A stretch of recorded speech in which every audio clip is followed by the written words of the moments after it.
Hello, everybody. Welcome to the stream. Relatively late today. I hadn't put anything on the streaming schedule. I mean, it's kind of obvious that I'm gonna record the Private Citizen tonight, but it's I didn't know when I was gonna get done with and I don't know. I can't talk. Get done with preparing this. It's been a long day, so we're gonna do it now. Obviously, what am I gonna talk about? I'm gonna talk about the Pegasus malware, spyware, Trojan thing, because everybody wanted me to talk about it, and they're right. Let's face it, they're right. It's a little bit of a boring topic to me personally. What's wrong? Everything's dying today. The microphone, I can't talk. It's gonna be great. But don't turn off. I'm gonna try to make it interesting, and it's probably gonna be interesting for you. It's just not interesting to me because I've just been covering this this kind of shit for too long. But I'm gonna try to make it interesting for people who are not IT security journalists. Anyway, let's get the show on the road. I need to get the show out before midnight. And that's already going to be pushing it. So let's get this going. Of course, as usual, podcasting ground rules apply. I won't talk to the chat as much as I normally do when I'm just, playing Tarkov with Jonathan or something.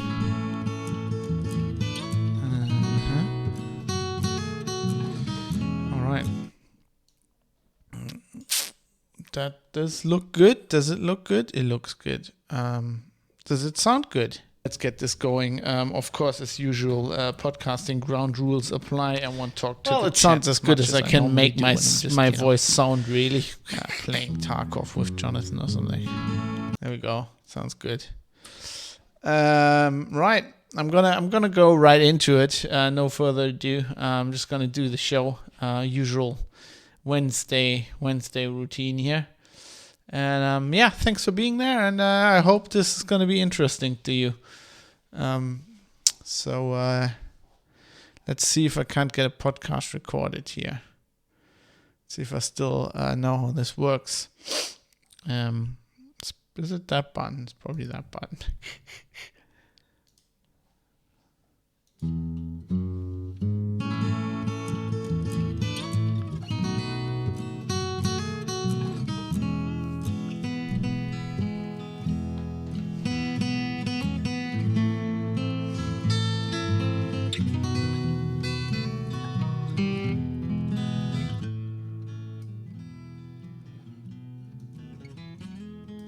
You're listening to the Private Citizen, defending your right to have something to hide. This is episode 83 for Wednesday, the 25th of August, 2021. The conspiracy theorists get it right again. Hello everybody, I'm your host Fab, come to you live from Düsseldorf in Germany. Thanks for being here. Thanks for listening to the show.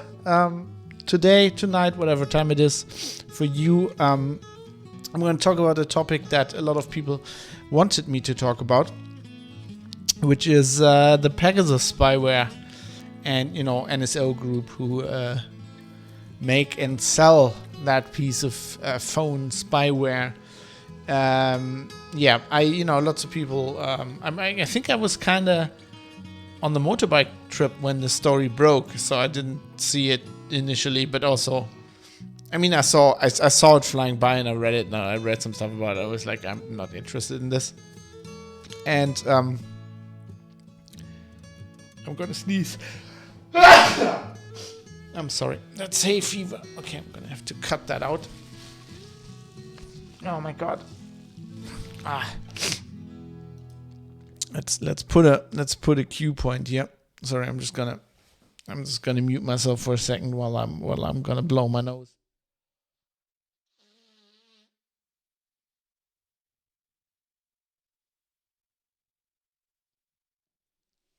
I'm terribly sorry about this. This is what you get This is what you get when you have hay fever. Anyway, I'm gonna try to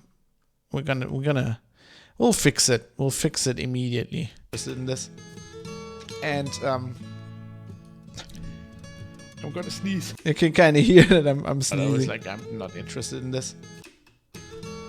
Okay, and let's try to just do this like professionally here.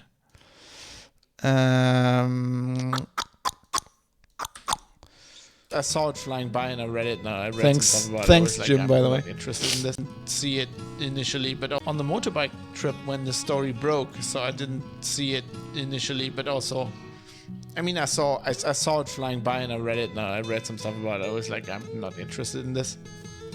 And okay, let's jump back in here.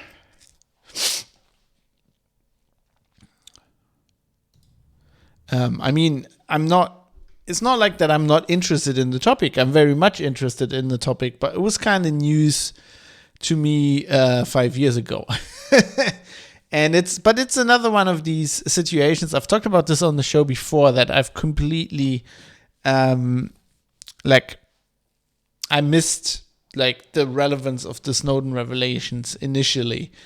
Which you'd think like, how you're like a privacy security journalist, how could you? And like one of the reasons was I was just in a very hard time in my life. I'd moved to London for a job, and was just fired when it broke. And me and my girlfriend at the time were there, and we're like, where are we going? We're moving. What are we doing? And we're moving back to Germany, and so I had other stuff on my mind. But also later I was kind of like, yeah, so what? Like we kind of knew this, right? As nerds and as people who deal with this kind of topic every day, we knew that the NSA was like spying on people, right? So I missed this whole, like I didn't understand this whole impact until very much later that it had on the general population, because of course they're not in the topic, they're not the experts, and they for them it's a big deal. And so it's kind of the same here with this topic.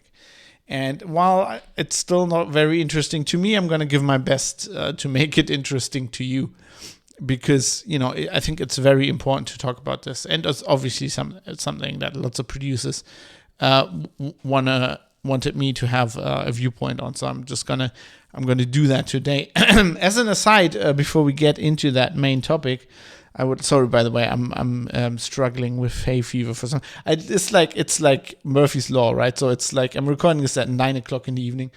I've been working all day, been writing all day, been inside all day. Didn't have a single sneeze, hay fever attack, anything. Like my nose wasn't itching. And literally as soon as I start pushing the go live on Twitch button and the recording button, I'm having hay fever attacks. So I don't know. It's just one of these things. So if my voice sounds a bit rough, I apologize.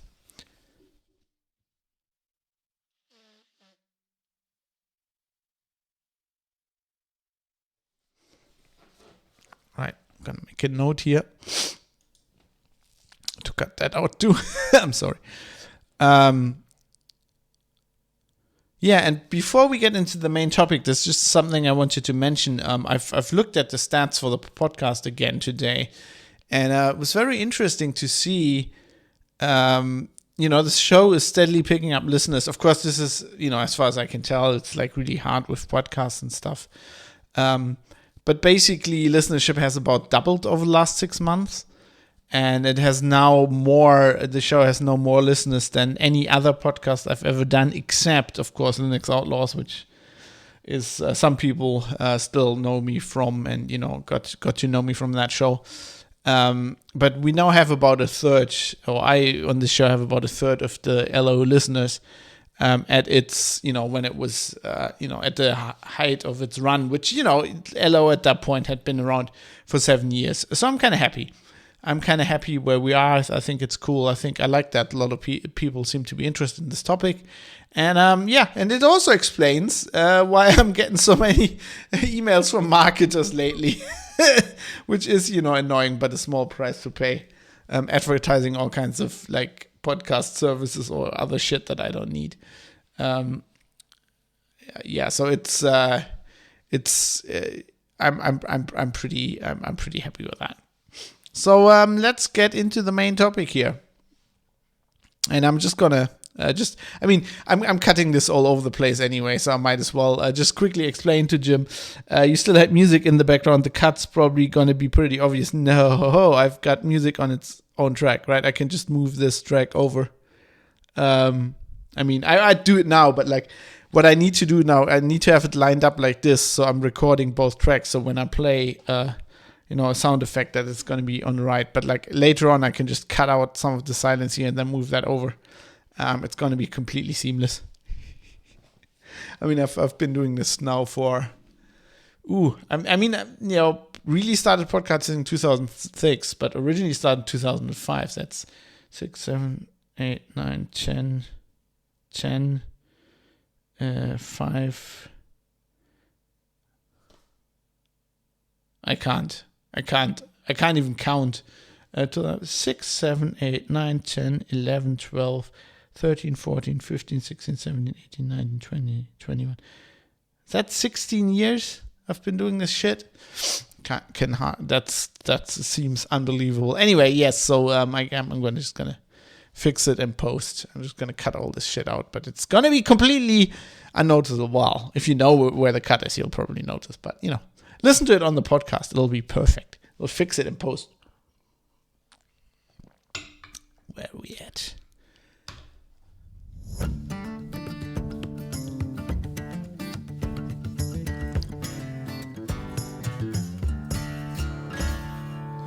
Yeah, so the main the topic we're going to talk about on the show today is obviously the Pegasus malware, NSO Group, and the Pegasus project, which brought this all into the light of, let's say, the general public.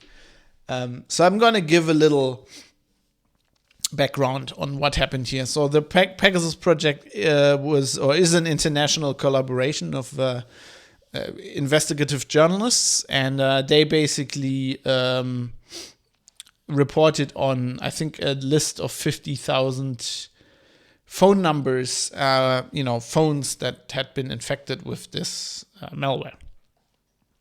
And of course, so this is the Pegasus Trojan. It's made by a company called NSO Group from Israel. And basically, to me, as somebody who's been following this topic for a long time now, there wasn't much new in this whole investigation, right? We basically have a few implementation details, and we have a list of victims, right? Which is, in some cases, relatively, headline grabbing. One of the phones affected belonged to French Prime Minister Emmanuel Macron. So that, that was kind of a big thing. But basically, as I explained in the beginning here, what this whole reporting did, was bring it up in, for lack of a better term, the mainstream media, the media read by the people on the street, the normal people, the non-techies. And it kind of galvanized this whole idea in the minds of normal people, right? And so basically what the Snowden revelations did for electronic spying programs run by the US, NSA style internet surveillance, which, as a techies, we all knew was happening, right? We all just assumed the NSA was doing it because it was basically the mission of the NSA.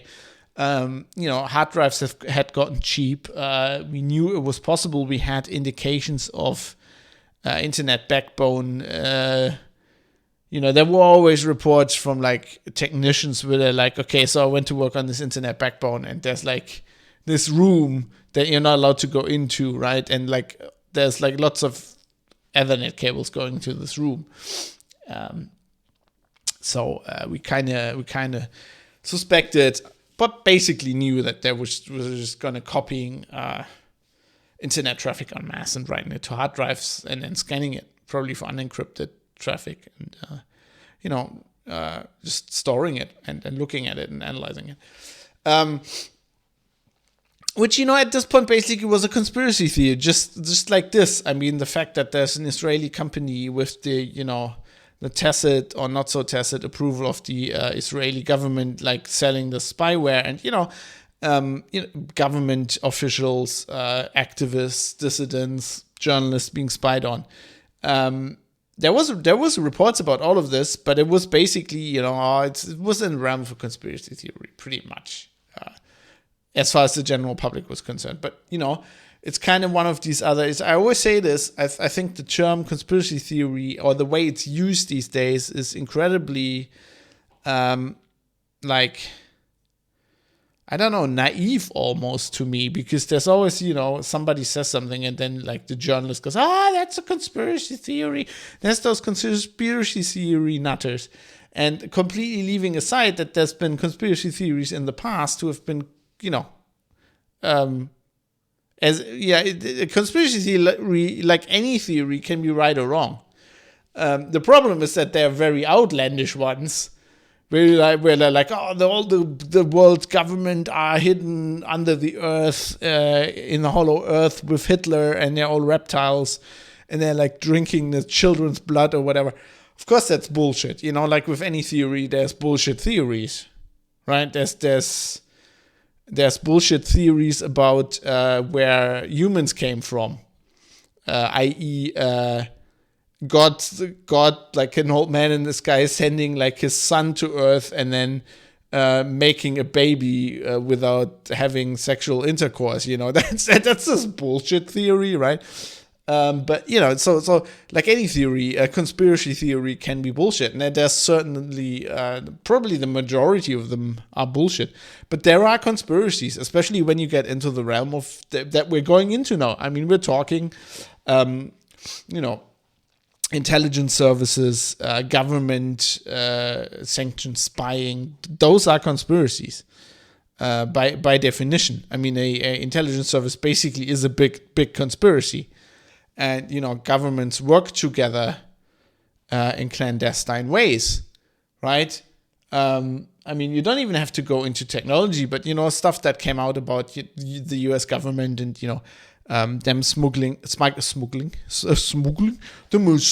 them weapons over the border, in Mexico or whatever, or like how the CIA makes money that they can use off the books from selling drugs. I mean, there's lots of conspiracy theories. The Watergate scandal, those guys, the journalists reporting on this, were originally pretty much shut down by the editors, where the editors were going, that's like, you're through, that's dumb, that's a conspiracy theory, right? And then they did some research and thought, yeah, there was a conspiracy. Yes, the president conspired with some people to break into the offices of the, other political party and all of that. So, just saying something, basically using the word conspiracy theory as a insult, right? So somebody has an opinion or whatever, and you go like, that's a conspiracy theory, is dumb because it's not an insult, right? It's just, they might be right. Just as in this case. I mean, this is a conspiracy. We'll get into that later. But anyway, let's do a little bit of background on this Trojan. So none of this is breaking news. I was kind of amazed. I mean, I was kind of on holiday, so I just didn't matter. Like when I'm on holiday, like I might have my phone, but I'm like, I'm not caring about any of this work shit, because I work, I get up. Basically, if you want to know what my day is like, I get up at 9. Like, my wife gets up way earlier than me and get up at 9. Usually, I, like, in my pajamas, go from my bed into my home office, sit in front of my computer, turn it on, and wake up in front of the computer. Sometimes I play a little bit of video games to wake up. Sometimes I watch some YouTube. Sometimes I start working right away. And I basically work all day until, like, I don't know, 2 o'clock at night often. And then go to bed. I mean, I take breaks, I go running, I make some food, I bake some bread, I do some exercises, I do shit. Like, I'm not working the whole time, but I'm working a lot. Let's put it that way. And, doing stuff like this, which some people wouldn't consider work because I'm not really getting paid for it. But, to me, that is now just work. It's just like another mode of work that I'm doing. I'm pretty much doing that all day. So when I'm on holiday, I'm like, fuck, I don't even want to use the internet really, right? I turn it off. I'm like often I unplug for a week or whatever. So that's why when this all broke, I wasn't there. And then afterwards I read it and people were like sending me links and I'm like, yeah, so what? Like this broke in 2016. So there was a Vice story in 2016, which basically unveiled that there's a spyware called Pegasus, which can be installed without user interaction, basically on an up-to-date iPhone, which jailbreaks the iPhone and then installs this spyware, which can do all kinds of crap, right? Record calls, track the phone, record video calls, get all the information, get, contacts, whatever, text message, everything, like even encrypted, of course, because we talked about this before on the show. Gets all of that.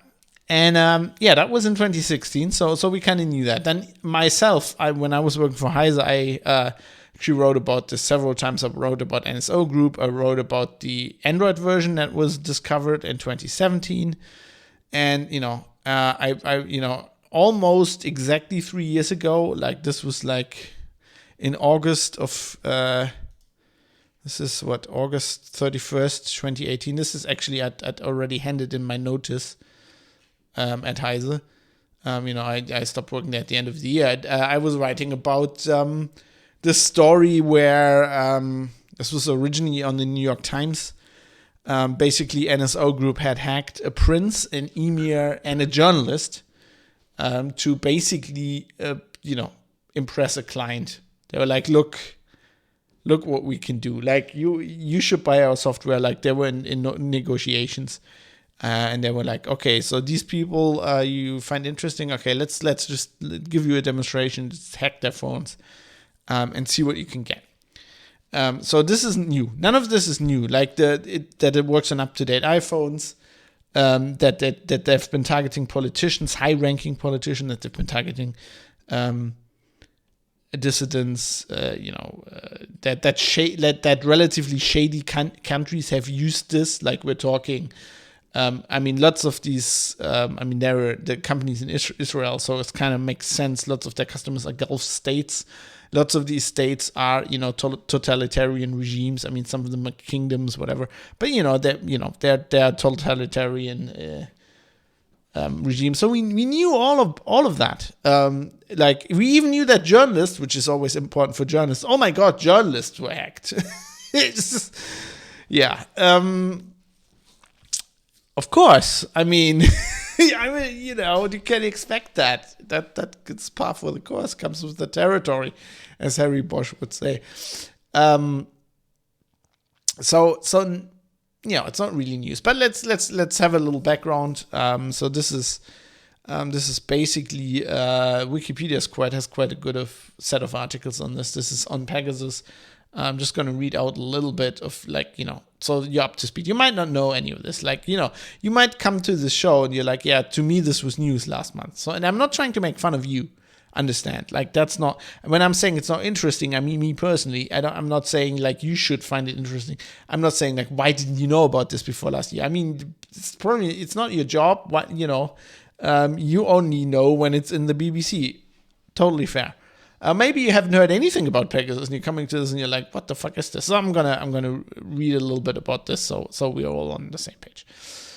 Pegasus is a spyware developed by the Israeli cyber arms firm NSO Group that can be covertly installed on mobile phones and other devices, running most versions of iOS and Android. The 2021 Project Pegasus revelations suggest that the current Pegasus software can exploit all recent iOS versions up to iOS 14.6. As of 2016, Pegasus was capable of reading text messages, tracking calls, collecting passwords, location tracking, accessing the target device's microphone and camera, and harvesting information from apps. NSO Group was previously owned by American private equity firm Francisco Partners, but it was bought back by its founders in 2019. The company states that it, quote, provides, quote, authorized governments with technology that helps them combat terror and crime, end quote. NSO Group has published sections of contracts which require customers to use its products only for criminal and national security investigations, and stated that it has an industry-leading approach to human rights. that sentence, that's like that term alone. Industry leading like to human rights. Like, what does an industry get to do with human rights? Like, so you seriously expecting a company to care about human rights? Like, what the fuck? I mean, I'm not one of these guys who goes, oh no, capitalism is the root of all. We actually have an election in Germany coming up, right? There's literally, like, just on the corner of my road, there's like a, a poster and for the MLPD, which is the Marxist-Leninist Party of Germany, and it basically says capitalism is the root of all evil. Go like, oh yeah, so that virus and the reaction people are having to that, like the public, that's capitalism's fault, is it? Now you could say it is because the Chinese created it, but that would be a conspiracy theory. Also, the Chinese are socialists, so I don't know. No, just as an aside. Actually, about the election, I'm gonna have to cover that. But I'm probably be away for some time in September. I'm not going to jail. I just made it sound like I'm gonna be in jail. No, I'm gonna be undercover first. Not really undercover either, but I'm gonna be away. I'm not gonna have the ability to record a podcast. So I'll be gone for a while. I'll make it up. I keep promising this. At this rate, I'll have to do like an episode a day in December or whatever, but I'm gonna make it happen. But the downside of that is I'm probably not going to be able to cover the German election, which I think is very important. Not only for Germany, I think it's just it's probably gonna be like something that'll repeat in Europe over the next year or two, like with upcoming elections. Because basically COVID, the people's reaction to that. It's going to be interesting. I think I'm going to cover it afterwards, which is okay. I mean, you're probably not in Germany, so you don't need breaking news coverage anyway. Yeah. So anyway, let's get back to Pegasus. Or as Mod 7 says in Twitch chat, industry-leading wankers. Yeah, pretty much. Pegasus was discovered in August 2016 after a failed installation attempt on the iPhone of a human rights activist led to an investigation revealing details about the spyware, its abilities, and the security vulnerabilities it exploited. And, Citizen Lab in Canada was pretty much instrumental in this.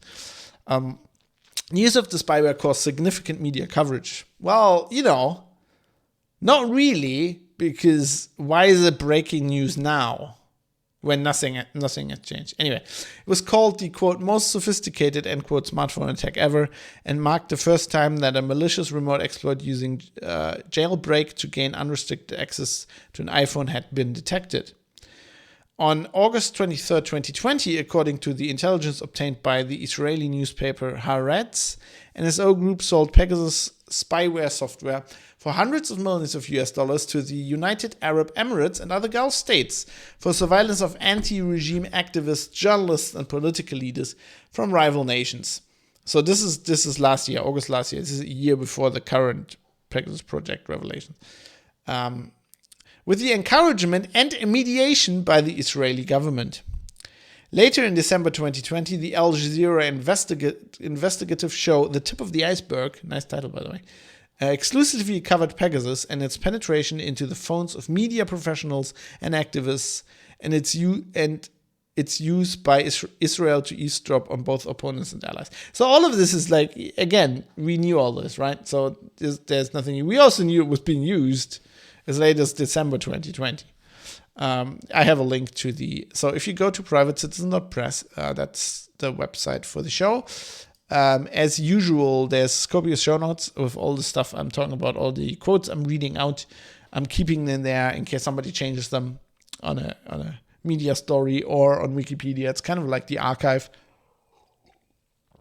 the journal of record for the show. So I have a link to Haaretz. I hope I say this right.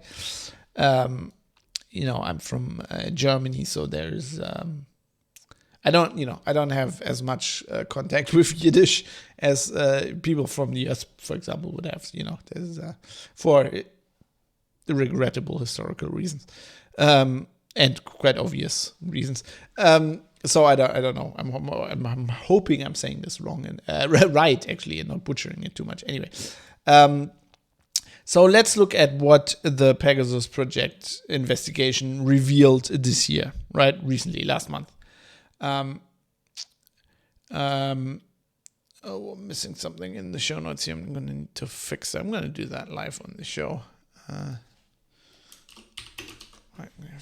can't have like the show notes broken like this. In July 2021, widespread media coverage again.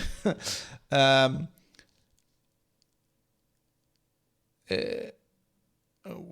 is this sentence broken?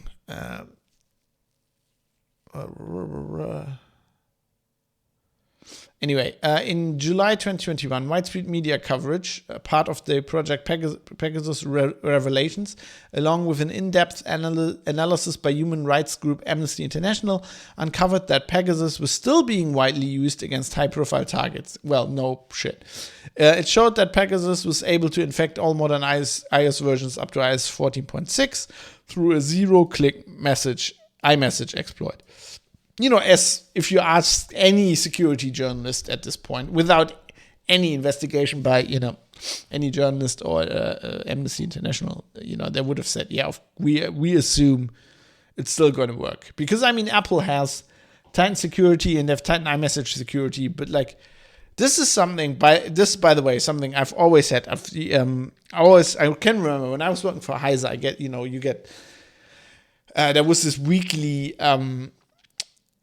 time where readers could call into the editorial offices, right? And you had an hour where you stood by the phones, and they would you couldn't you leave your office for that hour, and they would call up. And with IT security, my field, they would always ring. I did a lot about smartphones, whatever, but also computer stuff, desktops, computer stuff. Anyway, they would always Windows or whatever, but they would always call in, and I would say 50% of the people calling in were what can I do to protect myself? And then I would always ask, the first thing I was always, my computer or whatever, my smartphone, the first thing I would always ask, so the first question you need to ask yourself is, who are you protecting yourself from? Right? And often it was I had written a news story, whatever, about something like this, spyware, state-sponsored spying, whatever.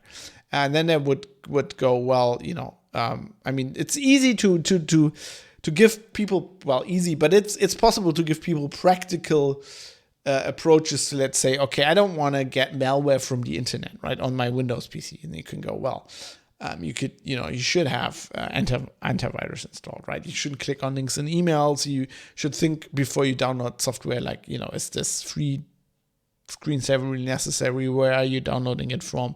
Did you get that from a porn site? Stuff like that. So that is something you can do, or then, you can give people tips about what I'm in a company, how can we protect ourselves, right? It's all doable. But inevitably, a lot of these people would then come to, what if the BND is spying on me, or the NSA or whatever? And what I always said is so IT security obviously is a gray area. It's not a black and white, it's a scale.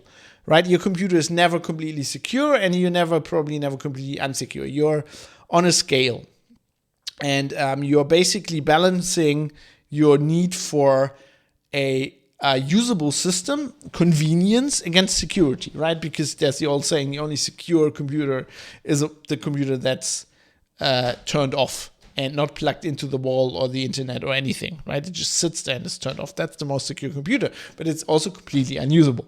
And then I would say another important thing is you have to consider whenever you're asking a question, how am I defending myself? You need to ask a question, who are you defending against? And I always taught those people, look, if your goal is to defend yourselves against the Verfassungsschutz or the BND, the German intelligence service, you might as well give up, because you're fighting a state with basically unlimited resources. And if they think you're a terrorist and they want to spy on you, they will get that done, right? They will, if push comes to shove and they send you spyware or whatever, and you don't click on links, you have anti-malware running. You're completely, your computer's bulletproof. You haven't got malware in 20 years. What they will do is they will put agents in a car outside your house, figure out when you leave your house to go shopping, go to work, they will put a tail on you, and some other people will break into your office without you being able to notice them. They will take your keyboard apart and put a bug in it, or put these little things that you can put in actually like a USB connector where you basically, it's inline in the fucking cable, like stuff like that. They will do that, and then they will they'll get all your passwords. You cannot defend against that. And then I would always say, but you're probably not gonna be targeted, right? For me, actually, that's another, I actually worry about these things because I'm a journalist and I write shit, and I do the show. I talk about stuff that is really uncomfortable to states and that they don't want to get out there. So I'm actually worried about that, but I'm also realistic, right? I'm like, there's only so much I can do. There's never 100% security. So, and why I'm saying that in connection to this, we're talking about this Pegasus thing, is of course you would assume that this keeps going on. And of course you would assume that these guys find security vulnerabilities because, of course, Apple and, Google and whoever, the Linux kernel, everybody fixes their software. But in this, you're fighting a company, you're fighting an adversary that makes a lot of money. And we're talking billions of dollars from making this software. So they're very, very incentivized to find security vulnerabilities. And as security experts, we know there are security vulnerabilities everywhere. And you can find them, you can buy them, you can find them yourself. You just put enough resources, enough people on it, you will find them. And they're very incentivized to find them. And usually, a company like Apple or somebody who defends their systems will only find the security vulnerabilities once they get used. It's always the same story, right? That's why zero-day exploits are so important. That's why everybody talks about zero-day exploit, because zero-day exploits are unknown, right? So you can use them and you can break into these systems, and as long as you don't do it often and people don't notice, you can keep using them. But these get always detected the same way, right? Some antivirus vendor who has Kaspersky, whatever, who has their software on millions of PCs, in offices and companies everywhere, will detect these intrusions. Sometimes even, sometimes activists get attacked, and they realize that because they're running Kaspersky or whatever ESET or whatever company you're talking about, Norton, McAfee or whatever it's called now, Intel security. They will notice this, and then they will see, we don't know about this exploit, right? And then, this is a zero-day exploit in Windows. And then they will tell Microsoft, and they'll fix it. But that means if you're an intelligence service or somebody who is a company like this, who only attacks 1,000 people a year, you can get away with this. You can have, you can find enough security vulnerabilities and keep using them that when one gets attacked, you just use the next one. You have the next one lined up that you haven't used, that you have on the shelf. And that means it's very hard to defend against something like this. Super user actually in Twitch chat, I don't know. At first I thought this was kind of a joke question or sarcasm, but I'm going to take this as is written. A super user says, hold on, did you say you can buy security vulnerabilities? What do you mean? What I mean is there are companies that sell, that will find or get them from security researchers. They will buy zero-day exploits and will sell them. What's it? Zerodium is a famous one. There are probably lots of companies like these companies right there. This is a very gray business. You will not hear their names generally. But we have on record from NSA people that they do that. They buy zero-day exploits. And let's say if you're a security researcher, if you're somewhat morally ambiguous and you're just looking to make money, if you find a zero-day exploit, let's say you find something like this, a no user interactivity, zero-click, so-called zero-click exploit in something like Imessage, that you can really own iPhones with. You could go to Apple and, participate in their bug bounty program and get $250,000, I think is their highest payout, or you could go to a company or an intelligence service and sell this for like probably, I don't know, there's lots of documentation on this, right? Bruce Schneier writes about this a lot on his blog. Troy Hunt has talked about this. Matthew Green from Johns Hopkins has tweeted about that. There are like, lots of security researchers. But I mean, you could probably get $2-5 million for this, something like this. Because it's worth a lot to people like NSO Group who, they need these exploits. Super users has this pretty mind-blowing. I had no idea.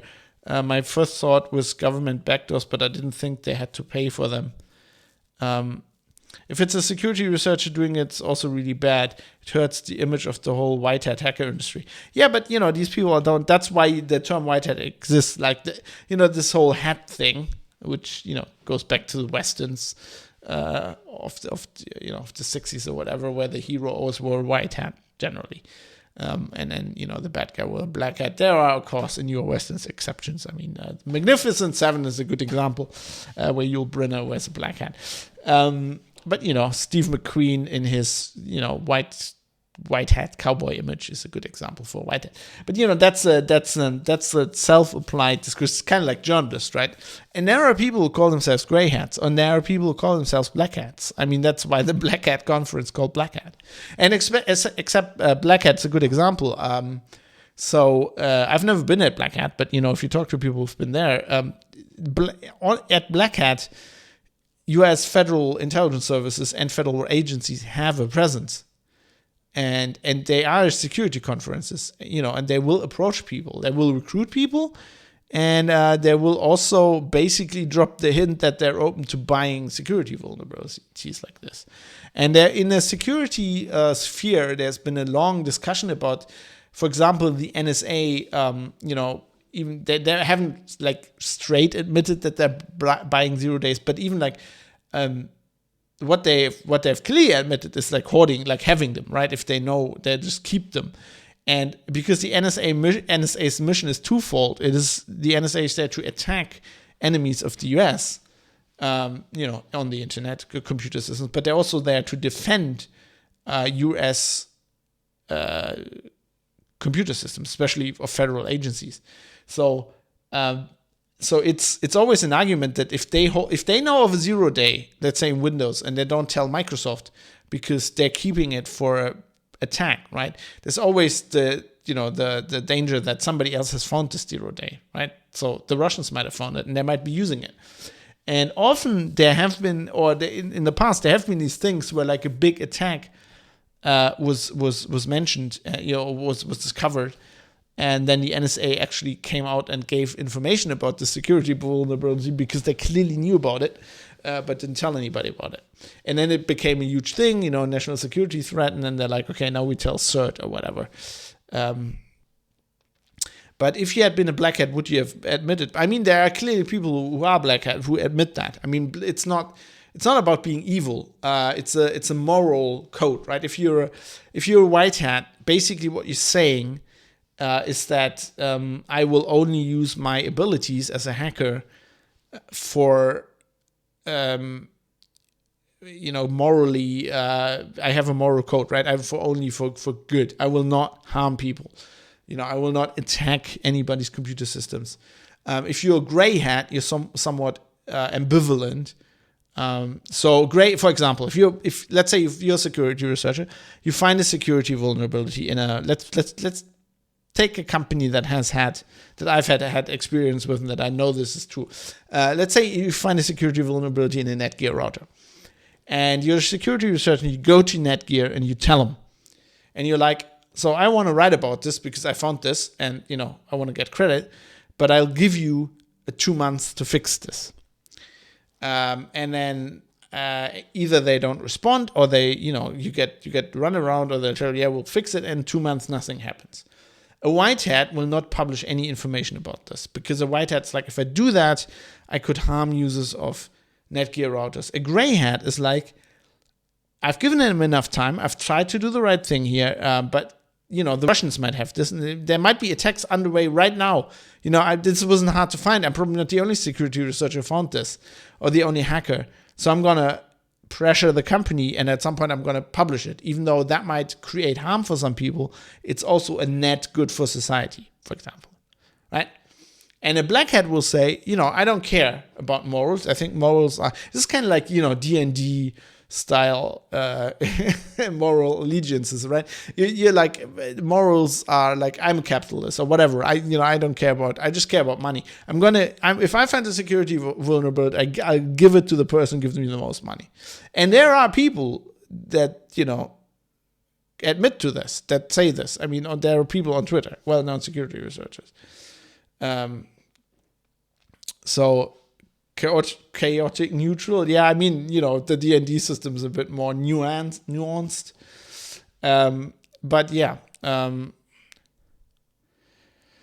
it's Terrestrious Jim says, but the price can also kind of protect normal citizens because it's probably not worth burning those exploit on private citizens. Yes, and this is something that, in the coverage of Pegasus was also talked about in the press, where these articles are always like, if you're just a normal iPhone user, don't worry about this because they're not going to attack you with this, because this software, this spyware is very, very expensive to use, and it's like I think it's on a per infiltrated system basis or something. It's basically software as a service. And they will, there are reports that this company, NSO, will help you set it up, and they'll actively help you hack people. Of course, they deny this.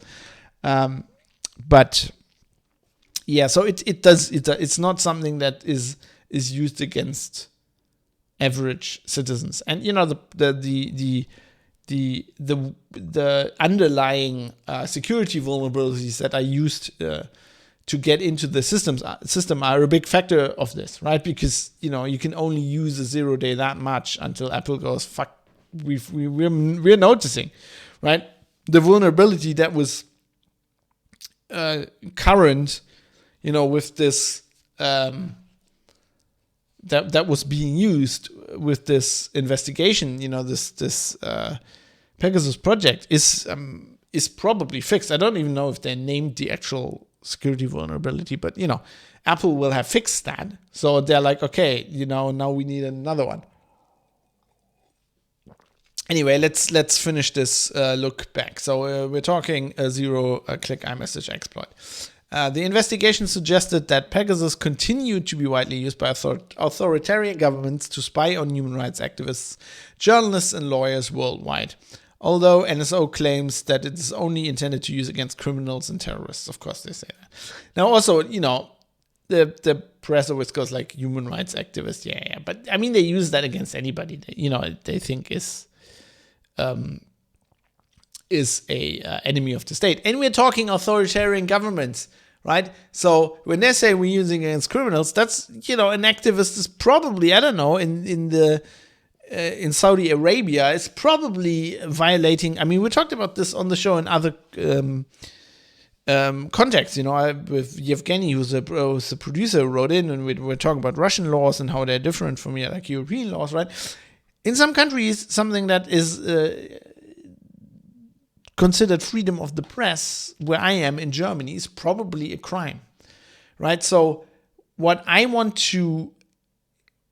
to talk about later as well, but what I kind of want to impress to the listeners, you as the listeners, is also like, don't get hung up on these definitions, right? Is this terrorist? Is this a crime? What we're talking about here is like a state who installs spyware on its citizens' phones. It doesn't really matter who they are, right? It doesn't matter if they're a journalist or if they're an activist or a criminal, because once they do that against somebody, they'll do it against other people. This is why, I talked about on the show, which episode was this? I'm going to have to look this up. Obviously, Private Citizen Press. If you go to episodes at the top, you get an episode list. Which episode was this? Targeting your citizens with spyware, episode 70. This was about the German government and their plans. And actually, they're not only plans, they're doing this, right? They are doing this. And they're also saying, oh, we're doing it with a legal bounds or whatever. But like my point back then, and it's the same here, is I don't care. This is not something a state should ever do. It doesn't matter if you're trying to find terrorists. That's only an excuse. This is not something a state should especially Germany. I mean, we're a democracy. We're allegedly under the rule of law, right? This is not something that's done. Like, how can a country like Germany condemn this? See, this is what I don't understand. This is also a criticism point I have. Like, if you're talking this Project Pegasus, like these investigative journalists covering this, like, there are people from this site, SWR, WDR, and the German television stations, public broadcasters, highly respected German newspapers. And they talk about this shit, and they're like, oh yeah, evil states like, I don't know, Saudi Arabia or whatever, they're spying on it. Our fucking own government has put the same stuff in law. The difference is they're writing their own and they're shit, right? But really, there's no barrier for them to buy, and they've bought this off companies, right? They're Finfisher, which is partly German, like they have an office in Munich. It's the same thing, like NSO Group, Finfisher. They might as well just go to Israel and buy it. Like, how can these people believably say we're against this when I don't know, Saudi Arabia is doing it, and when Germany's doing it, it's okay because we have laws, and this is fucking intelligence services. They don't care. The intelligence service is there and is by definition secret, so they can do things that are against the fucking law in the country, right? If they weren't doing that, they'd just be the police. Like, you could tell everybody about what they're doing. The reason why you're not telling is basically because you have an assumption that you're going, sometimes a state and its organs need to break its own laws for the greater good, which is something I've never... that's the whole, good of the many, good of the few, this Spock argument I've talked about on the show as well before, which is, I think, a fallacy. It's been actually written about by philosophers, philosophy professor, why that is a fallacy. But that's something I've never subscribed to. And this is...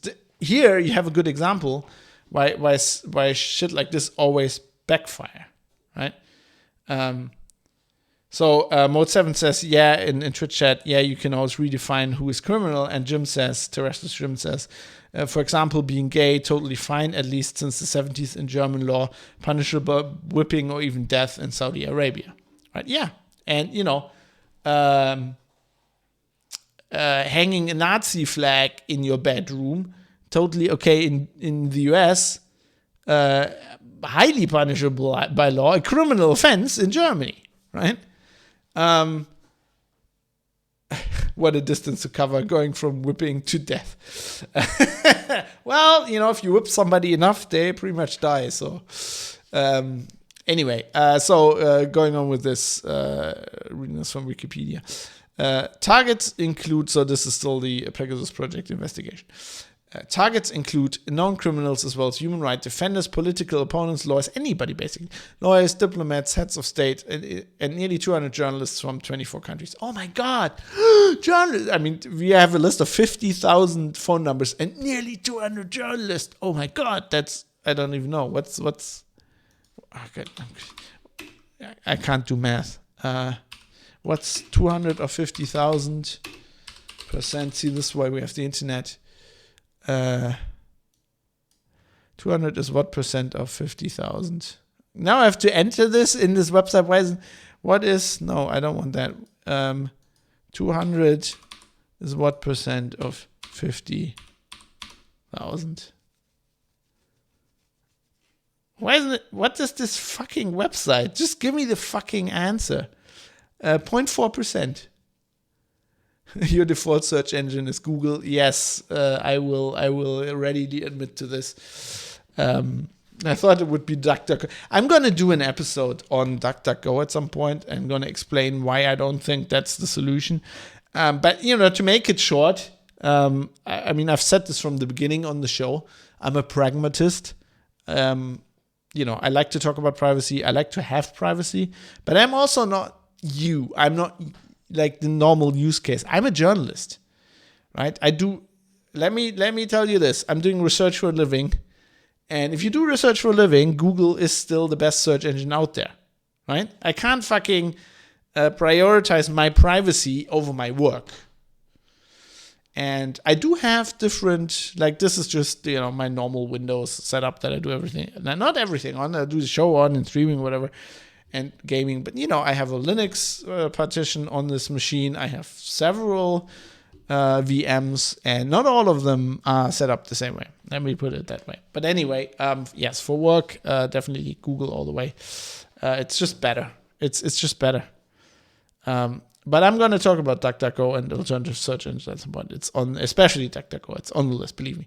Anyway, so many journalists. Oh my God, 0.4%.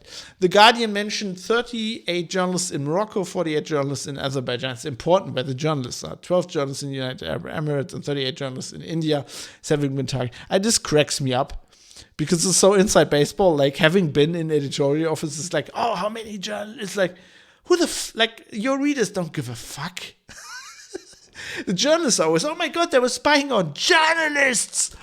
Can you imagine the atrocity? They were targeting us. This is personal. I mean, good. I always say don't fuck with journalists, right? Because of because they take it really seriously.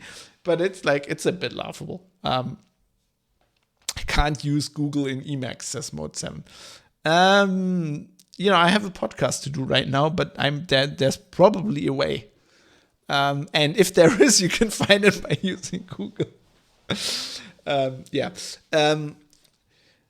After the revelations of the Pegasus project investigation, in which it was revealed that the French president Emmanuel Macron was targeted, France launched an investigation into the matter. In the aftermath of these revelations, Macron changed his telephone number and replaced his phone. Furthermore, he ordered an overhaul in security procedures. French intelligence, ANSSI, confirmed that Pegasus spyware had been found on the phones of 3 journalists, including a journalist of France 24, in what was the first time an independent and official authority corroborated the findings of the investigation.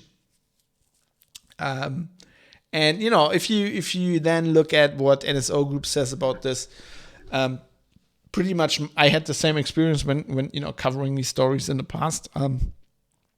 They basically deny everything. I mean, they don't deny that their spyware is installed on phones and they're selling it, but they're denying pretty much everything, even though they're denying helping governments install the Trojan, and there have been credible reports. Even by I think in this one story, with the emir and the prince that was on the WAPO, I think it was these were like private military contractors, basically. So people who pretty much like Snowden, who used to work for the NSA, and then they moved to a private company, but it was still like working basically, with US, the US military and stuff. And then but they also had other clients. And I think they were in Saudi Arabia. And they were actually tasked with doing buying this software and using it. And they worked with NSO Group, and they were basically saying, well, their customer service helps you installing it, and they even help you operate it and stuff like that. So I thought that was very credible. This whole, we don't know. So let's look at what NSO Group is saying. NSO Group did not deny the presence of its spyware, responding to the report by stating they rigorously vetted its customers' human rights records before allowing them to use its spy tools. I mean, do they have an ethics officer? Do they have who are these people that at NSO? Do they have graduates of some Tel Aviv university in philosophy or whatever? Are they the ones vetting this, or is it the accountants? Let me check your civil rights record. Okay, so what does your bank account say? Oh yes, your civil rights record is exemplary. There's billions of dollars in your civil rights record. It says military, so NSO Group says, it says military-grade Pegasus is only supposed to be used to prevent serious crimes and terrorism. Of course. NSO stated its purchasing client governments are bidden by a signed contract and license, agreeing to terms of use and contractually limited to legitimate criminal or terrorist targets. And now you in the next sentence you will immediately hear why this bullshit. Once sold, NSO Group says it does not know nor can see how its clients' governments use its spyware. So if they have a contract, so if you're a government and you're buying this software, you're signing a contract that says you can only use this against terrorists, right? And then NSO Group doesn't know anything about how you use it. How are they enforcing the contract? And that's only mentioning that your client is a government, right? You can't fucking enforce that contract anyway, right? If you're a company and you're selling something to the, let's say, the German government, right? And not even just the German government, we're talking intelligence service here, but okay. You're selling it to the German government. And then you allege the German government breached the contract, right? And you're saying, okay, you can't use our software anymore, right? And you're taking them to court because of breach of contract. You will have to do so in Germany, I guess. Pretty much. It's a German, like, you can't win. You can't win in a lawsuit against the government. Like, that, it doesn't work that way. I'm sorry. Also, I don't think they can probably not prevent them from keep using. All this is just bullshit anyway, though. Because I don't think I think they know, and I think they don't care. Like, why would they? Like, this just presupposes that companies care about anything except money. But I'll get into that later. NSO stated, quote, NSO does not operate the systems that it sells to vetted government customers and does not have access to the data of its customers' targets. NSO does not operate its technology, nor does it collect, nor possess, nor has any access to any kind of data of its customers. Due to contractual and national security considerations, NSO cannot confirm or deny the identity of our government customers, as well as the identity of customers of which we have shut down systems. Like, everything we know about the software is that it's basically software as a service. They have a very, very, very, very slick and very involved way of hiding traffic over thousands of servers. This actually is one of the implementation details that came out of this report, which is interesting if you're interested in, like, the technology side of it. I'm not going to talk about that here because I don't think this kind of show. But it is interesting. But, like, they have, like, this huge server infrastructure. Like, how... That's not operated by the customer, right? How can you operate a system as a service without not knowing what's going on there? That's highly unbelievable to me. Astro says human rights record equals is the Israeli government allowed to sell? Well, they don't, as we will see later, they don't care. I mean, look, let's be honest. The Israeli government and human rights violations. You know, they've been doing things in the Gaza Strip that are clearly human rights violations. You know, I mean, I'm not one to... Lots of people say, you're German, you can't, like, comment on that. But, like, yes, I can. I'm not the generation of Germans you're talking about, you know. 50 years ago, whatever. But, you know, I mean, yes, of course. I mean, the German government is also selling weapons to countries that is, you know, I'm the first to admit that. I'm not saying, like, our government's better. I'm the one saying, you know, governments also don't care about human rights violations. I mean, otherwise they wouldn't start wars, you know. As far as I'm concerned, Germany, having been in Afghanistan, we talked about that last episode, was a human rights violation. Terrestrial Jim says they might enforce it by making it public who bought the software, but that's not going to stop any government. You mean like them stop using it? I don't think so. Because they're in a kind of business where if you do that once, you're dead. You're burned. Nobody will buy your software anymore. Right? You can't operate like that. Israel have a history of selling weapons to dictators. Yeah, I mean, but so has the US, so has Germany. Just have a look at who's using Heckler and Koch rifles. Right. To me, I mean, that's just don't suppose that governments think like that. That's just wrong. The CEO of NSO Group categorically claimed that the list in question, so those 50,000 phone numbers, is unrelated to them. The source of the allegations cannot be verified as a reliable one. Quote, "This is an attempt to build something based on a crazy lack of information.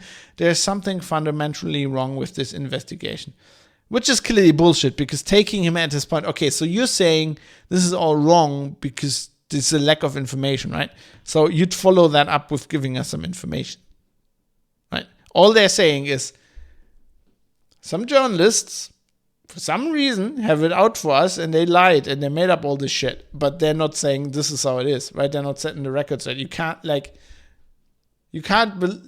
that's how it works, right? This is why you look bad as a company when you're a journalist and you get a security researcher, right? I've been through this so many times. And then you ask them for a comment and we're not going to comment. It's like, do I have to explain to you that looks bad, right? So your only comment is that's completely wrong. Like the security researcher is lying. Right. So what is correct? Like what information can you give me that would, corroborate your side of the story? Right? That's the police arresting you because somebody saw your car at a hit and run and they come to your house and they look in your garage and the front side of your car is totally demolished and there's blood on it because you ran over an old lady. And then you go, no, that's wrong information. This is all completely wrong. And that's it. Like, that's your defense. Right? Doesn't really work that way. So that's clearly PR bullshit.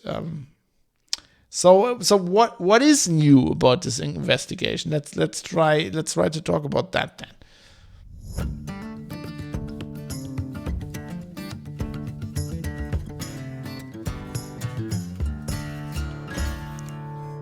I mean, we knew that Pegasus existed, and we had no reason to believe that it wasn't going to be used anymore this year. We knew that it was used against politicians, dissidents, journalists. We knew all that. Like we had no reason to believe that would stop, right? So we also know that basically NSO is saying, oh, we only say this to good people, we sell this to good people, we vet our customers, that is bullshit. From stuff from targets we had reports about before.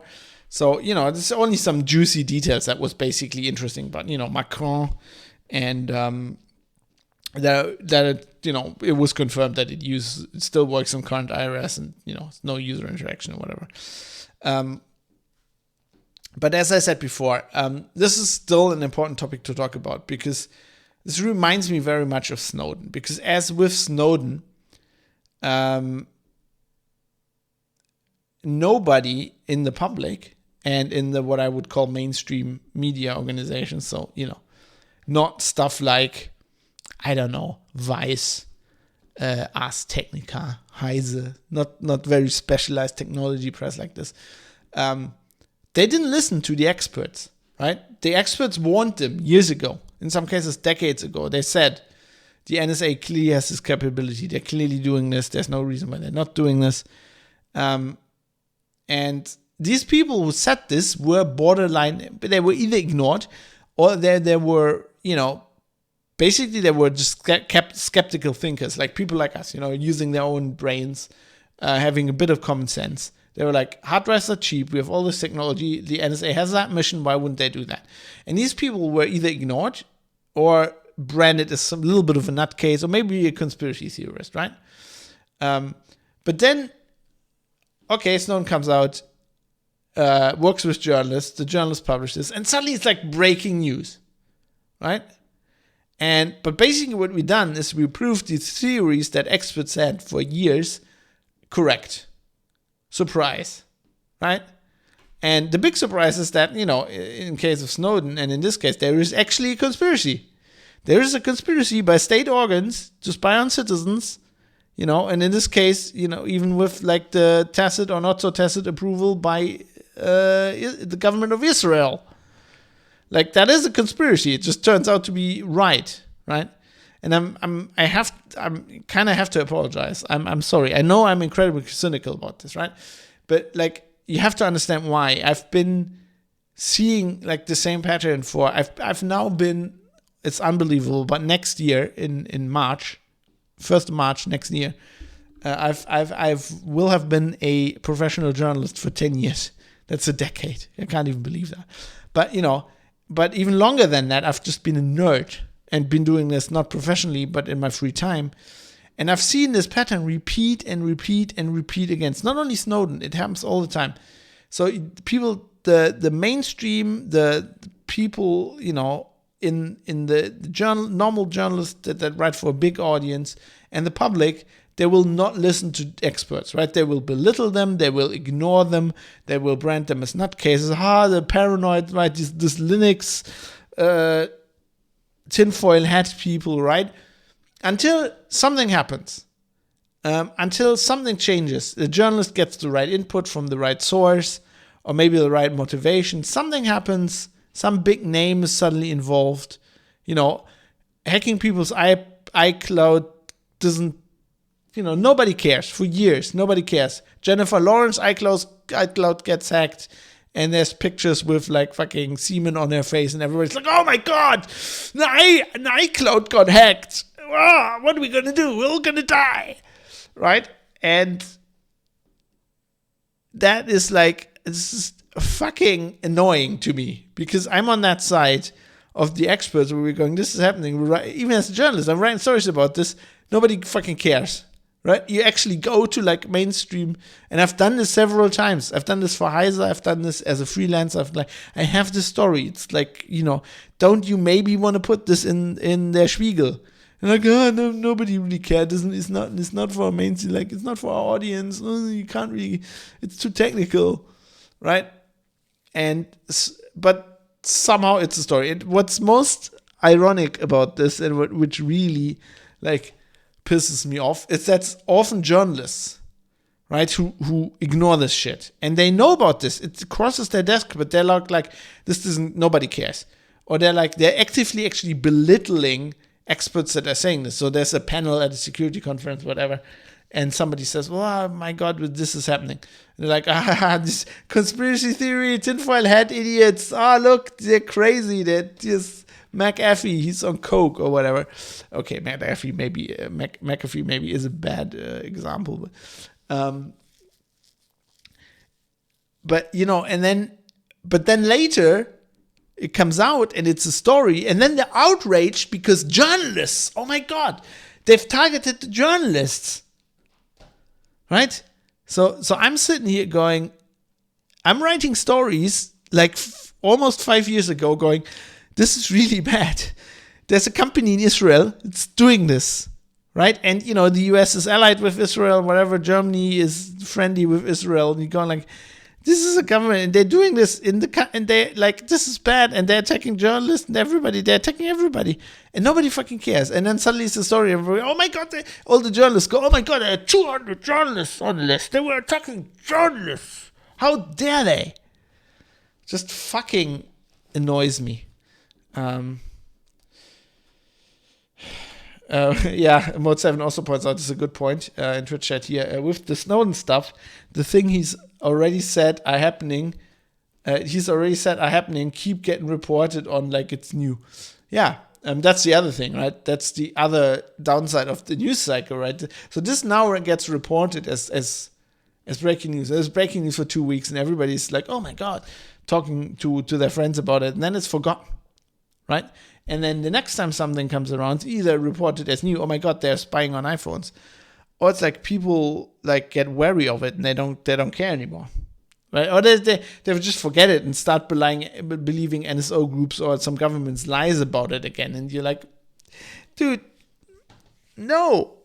Like, so with the Snowden revelations, there was a strong indication that, so in Frankfurt, there's the biggest internet backbone in the world. It's called D6, DECIX, Delta Echo Charlie India X-ray.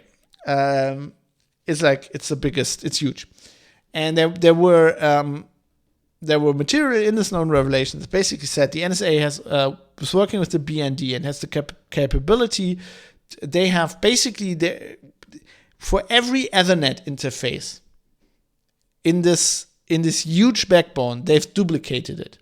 So they duplicate every single packet that goes through there, and that goes on a completely different network, and then they're saving that and they're sharing the information, whatever.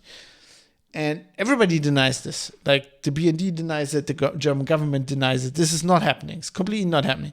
People have said, I've been there. There's weird rooms. There's weird shit that I can't go into, that we don't know what's going on there. It's clear that this is happening, and people are still denying it.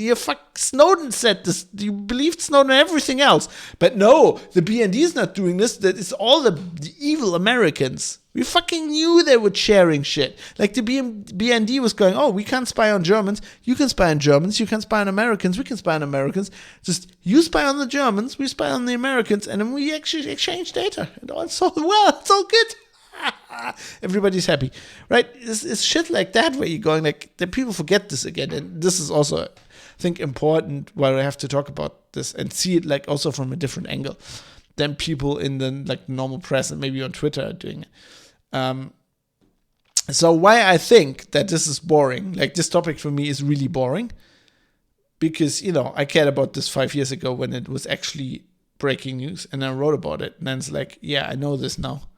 And next, and I've not forgotten about it, right? I'll bring it up whenever I write a story and I go like, or when somebody talks about something and go like, yeah, Israel is really above board. I'm like, hey, they host this company. Or like in Germany, we have Finfisher, right? So I keep it in mind. I don't like file it away and it's forgotten, but it's not like I'm a journalist, right? I care about the new stuff. This is not new stuff.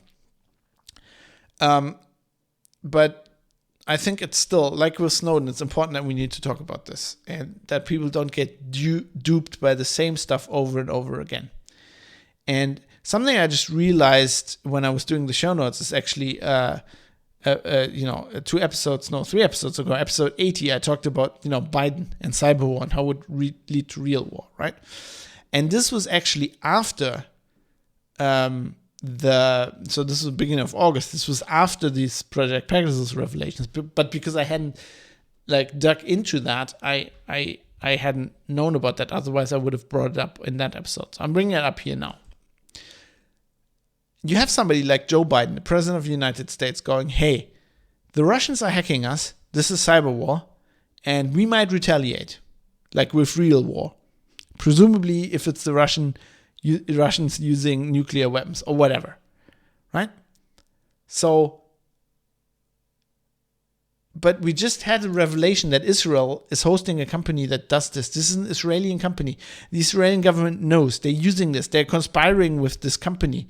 They're using it themselves, right? So just, I mean, I didn't even go into that, but just imagine this fucking hypocrisy. So it's okay if the Israelis, if Netanyahu or the new guy Bennett, if they do it, but if Putin does it, it's evil. Like, give me a fucking break. Like, people buy this shit when people say something like this. I mean, this is so much hypocrisy. I can't even I can hardly it almost blows my mind that people not immediately go, my God, this is... Just imagine the news. There was an investigative journalist project that revealed over the whole world, all these journalists got together, they researched all this shit, and then they revealed that there's a company in Russia that the Russian government knows about, that Putin knows about, and that the Russian government is using, that is infecting phones of journalists, politicians like the French president, activists all over the world. 50,000 phones. Just imagine the fucking outcry, backlash towards the Russian government. Even though it's a private company that just operates there. But, they kind of collaborate, whatever. Yeah, with Israel, it's like, okay. The only thing we had happen is the French got a little bit bad because it's Macron. And Macron rang up Bennett and was like, what the fuck, dude? What the fuck? You're spying on my... you fuckers are spying on my... like, what the fuck? And, of course, the Israelis didn't do anything. They were just like, yeah, okay, whatever. You know, what are you going to do about it? It's just like... That's just like, I don't know. And, you know, in line with something we also talked about on the show recently, what we have to hammer into people's brains, apparently, because they don't get it, is companies do not have morals. They don't have ethics. They don't fucking care. They just tell you they do. It's PR. Propaganda. It's propaganda relations. I'm going to start calling it propaganda relations. That's what it is. It is bullshit. They don't give a fuck. Yeah, they're saying they're vetting it for civil rights, whatever. Companies care about what makes them fucking money. That's what they care about. And they care about, the only thing they do this, they pretend to vet, or they have this contract in there. And then, yes, NSO Group probably cuts people off, or governments, whatever. But they only do that because they can't get away with it anymore, right? They're going to do stuff as long as it makes them money, and as long as they get away with it. And people have to be fucking careful because they get duped, right? So there's, I have a link in the show notes, Private Citizen, not Press. There's a story on the Washington Post that is like from the 21st of July. So this is right after these revelations, right? Revelations in air quotes, because we knew all of this. Anyway, that basically talks to the fucking founders of NSO Group, and they're like, oh yeah, somebody has to do the dirty work, and they have quotes like, CEO Charles Julio said he would have shut Pegasus down if there was a better alternative. In lengthy interviews, Julio and co-founder Omi Lavi traced a journey launched from an Israeli kibbutz and said the company's technology had saved lives. Like, this is the most obvious fucking chill piece, right? This is what's wrong with this notion that journalism has to be objective, and how like publishing companies use that, right? They are part of this international journalism investigation. They published this breaking story about this Israeli company spying on everybody, and they're like, no, we need to have balance. So let's get two writers who interview the founders and give the other side, right? Then we have balance. Except one side of the balance is really good research. Right? It's not news, but it's really good research, and it's probably right. And the other part of the balance is pure PR bullshit. Right? And there's enough people who read that and go, yeah. They believe, oh, it's the Washington Post. Yeah. It's on the Washington Post. Yeah. They saved lives. So, you know, they're like, no, you don't fucking do that story. I don't care what the CEO of the fucking company says. What do you think he's gonna say? Oh yeah, our bad, really bad, we're shutting the company down. Like, we're a force of evil in the world. Of course he's gonna say, yeah, we saved lives. Oh, if there was another way, we'd stop tomorrow, right? Don't mind my bank account, right? Don't mind my 3 yachts, my private plane, the cars I'm driving, this golden watch on my wrist. Like, don't mind that. You know, we're a small startup. We started in this kibbutz, and we're like really cool. Did I mention we're Israelis? You know, we have to defend our country. Like, what the fuck? Why do people believe shit like that? I don't get it.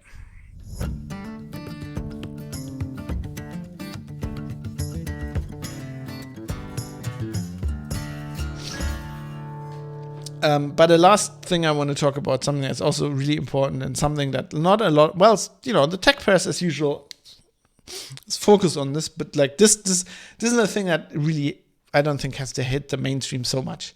But, you know, in episode 81, we talked about Apple, right? We talked about Apple and how I believe that their privacy promise is just PR, propaganda relations. And I think it's the same with security, right? It's to Apple, it's an advertising feature, right? It's not that raison d'etre that they always claim it is.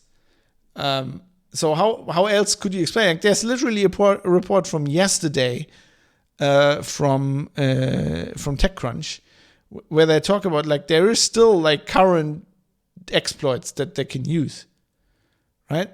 Citizen Lab, the internet watchdog based at the University of Toronto, analyzed the activists' iPhone 12 Pro and found evidence that it was hacked starting in February using a so-called zero-click attack. The zero-click attack took advantage of a previously unknown security vulnerability in Apple's iMessage, which was exploited to push Pegasus spyware developed by Israeli firm NSO Group to the activist's phone. The hack is significant not least because Citizen Lab researchers said it found evidence that the zero-click attack successfully exploited the latest iPhone software at the time, both iOS 14.4 and later iOS 14.6, which Apple released in May. But the hacks also circumvented a new software security feature built into all versions of iOS 14, dubbed a blast door, which is supposed to prevent these kinds of device attacks, filtering malicious data sent over iMessage. When reached by TechCrunch, Apple would not explicitly say if it had found and fixed the vulnerability that NSO is exploiting. Okay, let me translate this journalism speak. They haven't. If they had, they would have said so. That's how IT security propaganda relation works. If you fixed it, there's no reason not to say you fixed it. So they haven't.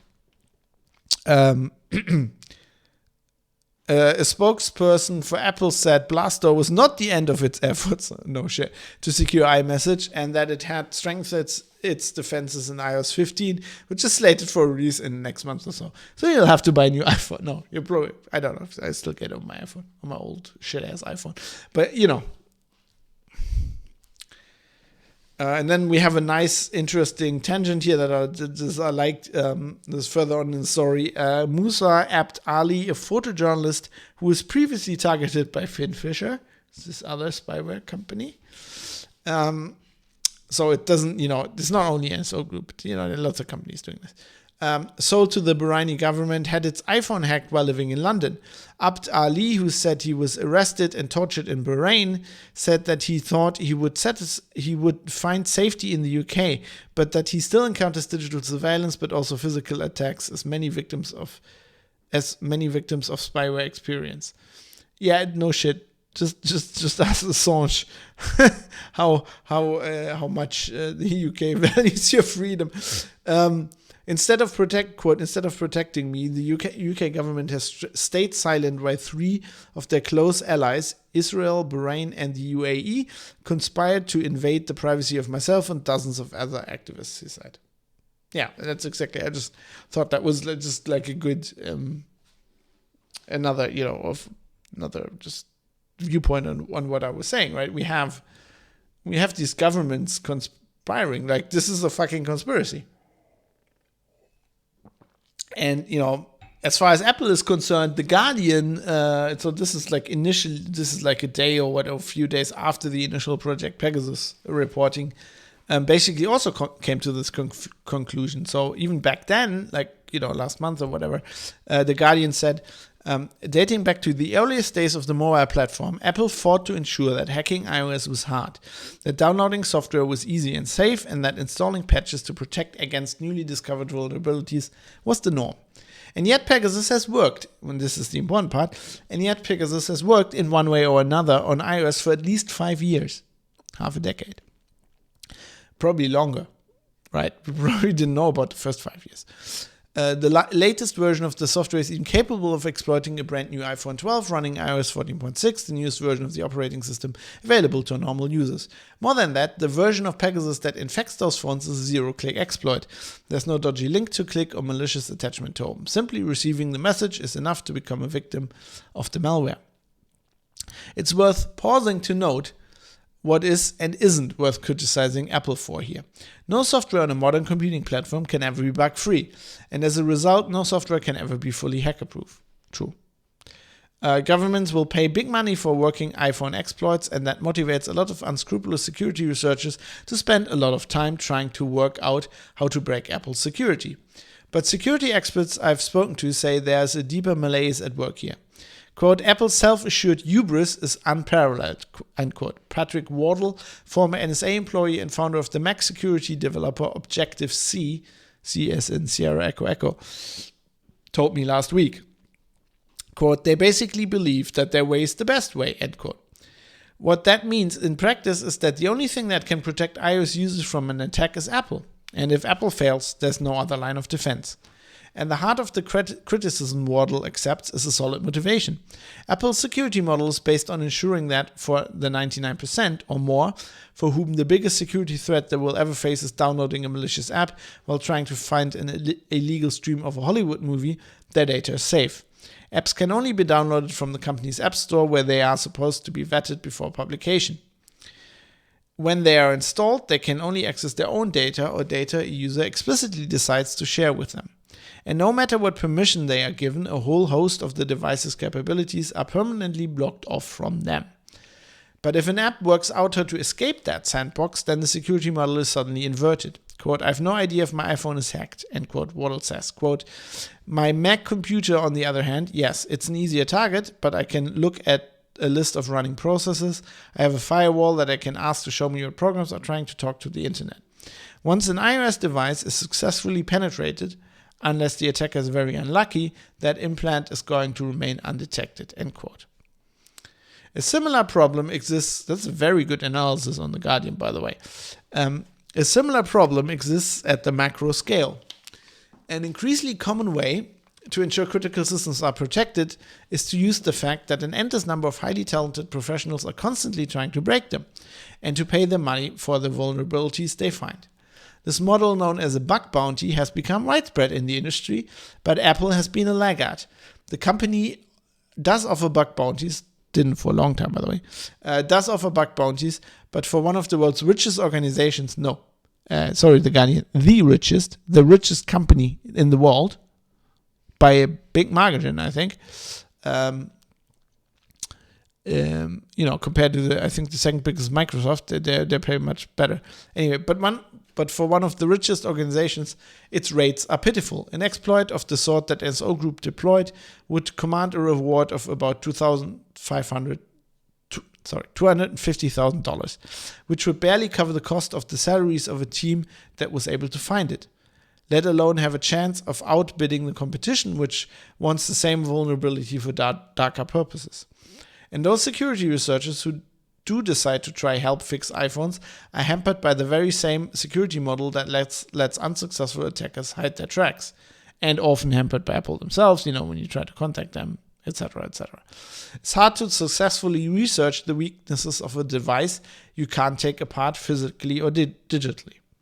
So I think this is a very important thing we have to keep in mind. This goes a long way to explain why stuff like this happens. I mean, one of the reasons we talked about, we're talking very well-funded organizations here with very narrowly targeted attacks. This is basically state-sponsored attacks. I mean, the company is a private company, but, the customers are generally states. They get money on the scale of, state sponsors attackers because it's basically states outsourcing this to this company. So that's one reason. The other reason is that Apple is just, yes, they're good. One of the reasons I like the iPhone is, yes, it is. It had significantly less exploits, or has significantly less exploits than a lot of Android phones. There's a price to pay for that. It's not like with anything in security. It's not, of course, it's not like set in stone. It's not like iPhones are secure, Android phones aren't. It's like it's a grayscale. But let me put it this way: I've owned a lot of Android phones. I've owned a lot of iPhones, and I'm generally more happy with the security on an iOS device. But as they point out, that's completely down to Apple. And if they let me down, they let me down. And I don't live under the illusion, because I don't buy their PR. I don't live under the illusion that I'm safe, right? Or that, especially as a journalist, yes, I could get attacked by something like this. Anybody could. You could just you go and you stray in the line of fire because of something. I don't know. We talked about this before, right? It's the whole, if you're a law-abiding citizen, you've got nothing to worry about. Defense is bullshit, especially if you're talking other governments in other countries, and totalitarian governments and that. So I'm not under the illusion that this is protecting me, but Apple iOS devices, the security, yes, there is significant security there, but it's also not their raison d'etre. They want to sell devices, and they sell them with features, and yes, with having them stable, that's one of their big selling points. But don't kid yourself. When they run ads, talking about how secure iPhones are. Yes, I mean that's PR, just like the privacy stuff. If they make more money or they get threatened, let's say it comes to the point where the U.S. government wants to build a backdoor in there, and the U.S. government, Apple is a U.S. company, they have the means. They can change the laws, they can make this in secret, they can force them to put a backdoor, and I have zero illusions about that.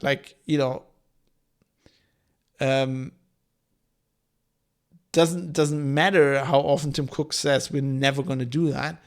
Of course they're going to do that. If it's that, or go out of business or be threatened by the government, yeah, of course you're going to do that. What you going to do?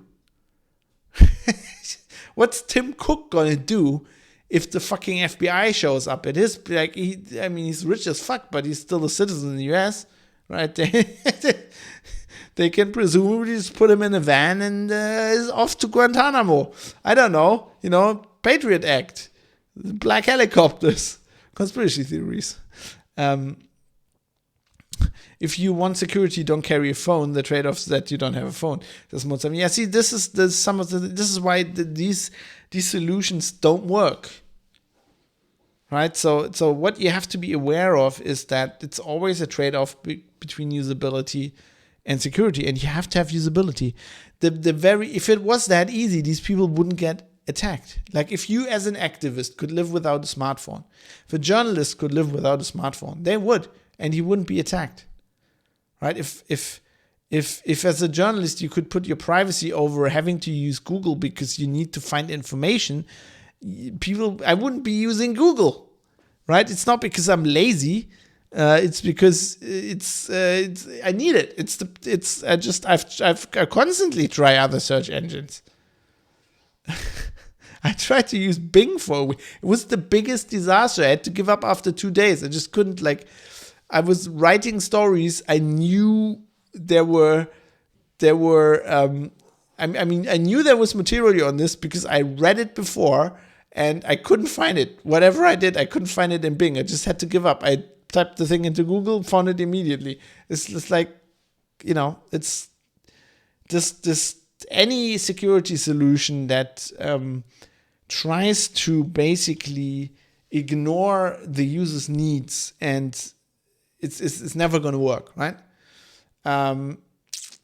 It's just, or any privacy solution for that matter, or any free software solution, right? I've had this, when we were talking free software and outlaws so many times, when somebody says I need this feature and it's just not available in an open source application, then the open source people go, don't use the feature. Now you fucking don't understand. I need the fucking feature. I mean, this kind of not putting yourself into the shoes of the opposite person is often a problem, especially with tech people. And it's often what bites us in the ass. And it's, especially with security, it's why we have so bad solution, right? This is why I try to do this OTG thing on the show, right? Which is really hard, where I'm like, if you listen to the show, please write in if you if you have an app that does some, if you have something that helps us be OTG, right? Be off the grid, as in, not have companies spy on us, right? If you have an alternative mapping solution or whatever, and we don't have to use Google Maps or whatever. But that is really hard to do. There's a reason that is hard to do, and there's a reason this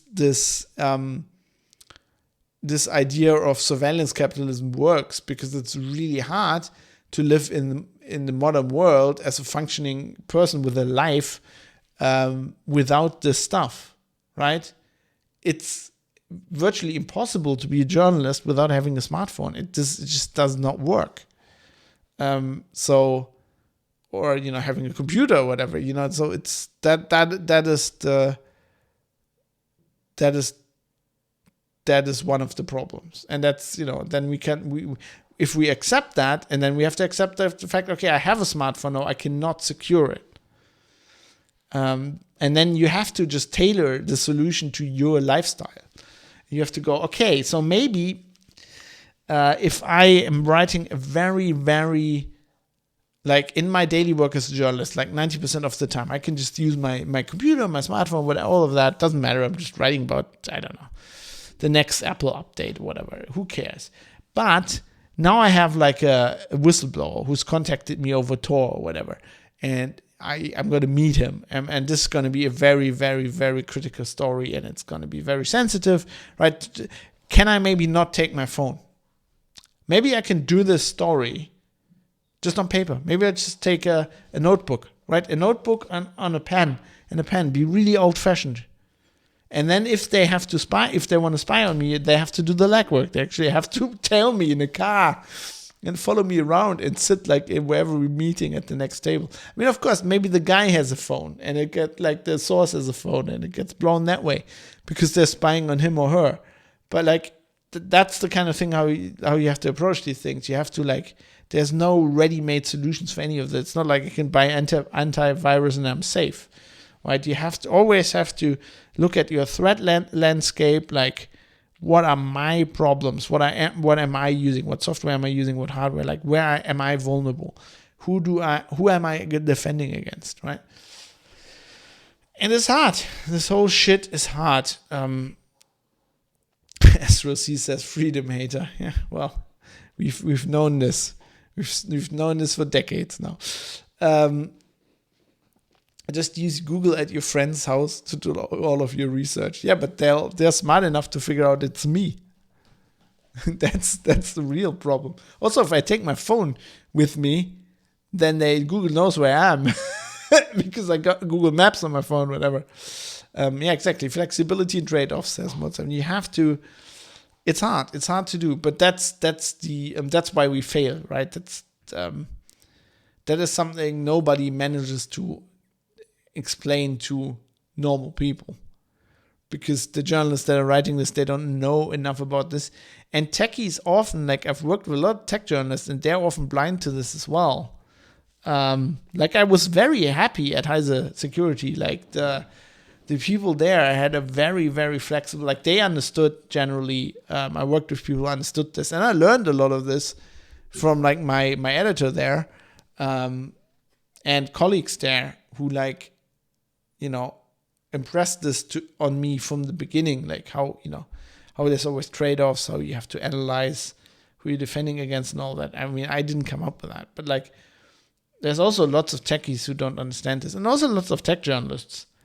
And then you always met with like unbelievable, like I've been on a stage on the biggest German trade show, right? And basically hosting a panel about security, and people were discussing things, and and I'm saying things like, there's a discussion or somebody's asking, how can I secure myself from this? Like from an attack again of an intelligence service or the police, and I'm like saying you probably can't.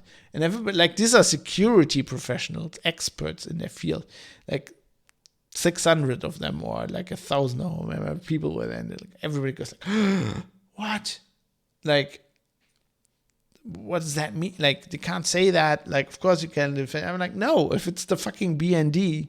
And like if it's the German government, they think you're a terrorist. No, what are you gonna do? Like they just have basically infinite people, infinite resources. Yeah, but the people don't grasp that. And I mean, it also it doesn't help. Like it would already be impossible to impress this on normal people, I think. if the journalist writing about this in the, let's keep calling it the mainstream press, people on Der Spiegel, Die Zeit, the BBC, the Guardian, if those guys actually believed the experts, right? And we're like, okay, so we know this is a problem, and wrote this in 2016 and made the big fuss they made like last month in 2016. It probably would be impossible. But then we also have these people like basically making fun or ignoring the experts, going, these tinfoil hat people, and it's probably all right, and the government's probably not doing this, and it's fine. It's fine if Israel does this, or like if if the government of Israel condones a company in their country who sells this shit all over the world and is spying on tens of thousands of people, lots of them like journalists and whatever. It's like that of course that doesn't help. So yeah, I don't know what can we take away from this in the end. I think we need to take away that security is always gray area, and it's always trade-offs, and it's never absolute. And yes, I mean I've said this in the past as well. Compared to a desktop computer, security on a smartphone is a big step forward, because you have sandboxing of apps and all of this that you don't have, for example, on the PC. But that doesn't mean we can feel secure. And take away that, yes, if somebody has enough resources, they can attack you, and there's probably little you can do about it. And that's, and Apple's not so much your friend as you think. Like, they're going to ignore this as long as they can. Even if they say this all the time, and it's despicable that people are attacking journalists, whatever. Like, Apple is not in the business of protecting journalists' phones. Apple is in the business of selling a shit ton of phones to everybody. And that's the thing. This is the, when they say in the Guardian 90% or 99% or whatever, yeah. Right? But then you can't write that as a journalist and then be outraged that they're attacking you because you're not one of the 99%. You got to know that as a journalist. You got to expect this. Right? So ever since, like, even before I was a professional journalist, I was in a mindset where I go like, if I discover tomorrow that I have spyware on my phone and it's like some government spying on me, it's not like I'm going to be, okay, that just happened, right? I'm going to write about that. I'm going to make that public, of course. And, I may play up my outrage a little bit to for to get a story, like to write it, to have it interesting. But it's not like I'm going to be like surprised, right? I'm such a conspiracy theorist, as people would say, such a tinfoil hat guy, that I'm like, yep, I'm a journalist. I'm probably talking about stuff that people don't like. I wrote a story for Heise ages ago about like a security vulnerability in a missile system from an Israeli defense contractor, right?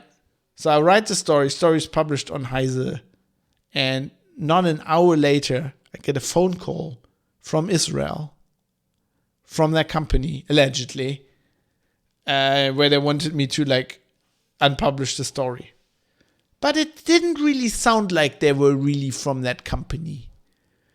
I mean, they were kind of like making like veiled threats, and it wasn't like they were basically trying to like scare me into unpublishing the story. I'm like, dude, this is Heise. Like, even if I wanted to, right? Even if you have a drone outside my window right now and the laser dots like on my forehead, yeah, even if I get my editor to unpublish this, which is not gonna happen, by the way, like, it's on the internet, man. It's on Heise. Like, if we unpublish it, there's gonna be a huge story on Golem. Heise just unpublished the story about like this missile system. Like, what the fuck? Did they just get threatened by Mossad or whatever? I'm like, this is right. But I'm like, ever since that happened, I'm like, okay, like if I have the like when the whole NSO Group thing came out, like I will not be surprised if I have like Pegasus on my phone, right? And in other things, like if I was ever gonna go to Saudi Arabia for a story, right? I'm not gonna take a fucking phone. Like or like Iran or whatever. Like I expect them to just like collect my phone at the airport and go, yeah, we're gonna need 20 minutes. You sit in this little room while we yell at you. And then I get my phone back and I'm like, I'm gonna totally use this phone, right? No. So I'm not gonna even take a phone. I wouldn't take a computer either, right? And there's I know IT security journalists who actually like get a blank laptop when they go to like, I don't know, DEF CON or whatever. When they go through US Customs to a security conference, they're not taking like the normal work. They get a blank laptop so they just can use a browser, and like when they're in the US or whatever, they just log in and then file the story or whatever. And you talk to other journalists about this and they start belittling you. Like, haha, what's the American government going to do? Put spyware on your computer?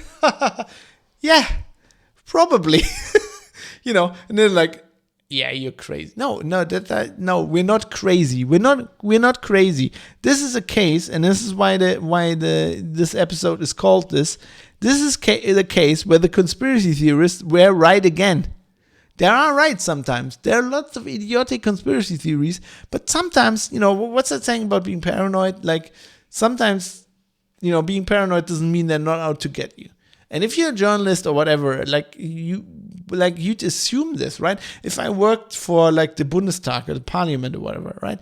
I'd assume that I'm a target for certain people, right? If I worked for Airbus or whatever, I'd assume I'm a target. Yes, of course, I worked for Heise. Now I'm a freelance journalist. I assume I'm a target, right? I am totally not like, I will be a bit surprised, but I will not like completely surprised if one day just the police knocks on my door and goes, yeah, we're gonna want to have your computer, right? I have a thing next to my door of the number I need to call to get a lawyer in case they want to search my flat, right? Because I'm paranoid, but I'm probably for good reason. So next time, I mean, if you're just listening to this and you're maybe a new and whatever, you're like, just take away that sometimes these people, these experts, these geeks, these nerds that deal about this shit, sometimes they're just like, maybe they're paranoid for a reason, because they've seen all this shit before, and it's a pattern. I mean, I'm only doing this for like, if you count like not professional journalism, maybe 20 years. I'm following these stories. I'm interested in like hardcore, I don't know, how operating systems work. And, that got me into like Linux and open source, and that got me into security. And I've always been interested in privacy pretty much. I don't know why. And politics and all of that. And so let's say 20 years. And I've only been at this for 20 years. That's not like in a historic time frame. That's not long. But I've seen these things repeat. I've seen these patterns repeat over and over and over again. So I don't know. Maybe can we please break out of this a little bit? I don't know. Wouldn't that be nice? I think that would be a good idea. But anyway, I feel like I keep repeating myself, so I don't want to bore you anymore. Let's finish this topic and head to the feedback section.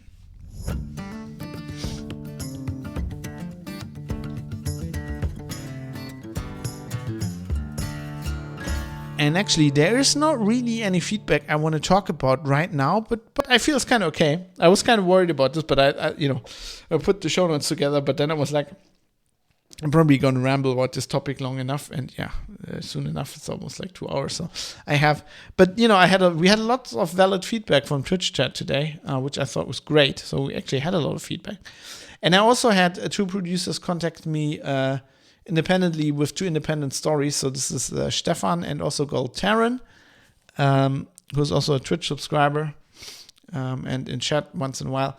But they basically independently just sent me 2 stories that I found interesting, and I'm not going to cover them here because I think that would be wasted. I think both of these things are future topics. They're in the book, in my little notebook. of ideas for the show, and so many extra episodes I have to do in the future. I'm sure we'll need them. So I just wanted to mention that. And one of the reasons I mentioned that is because I want other people to know that it's really helpful to me. If you write in and you're like, oh, look at this. This kind of is tangentially connected to what you spoke about on this episode, or maybe this is interesting to you, or maybe this could be interesting to the listeners. Please do that. Go to privatecitizen.press. There's a contact link in the top. Has lots of possibilities to contact me. And by doing that, you become a producer because you're helping produce the show, right? You're giving me ideas. You're giving me topics. And please do that. privatecitizen.press. Of course, there are also other ways to become a producer.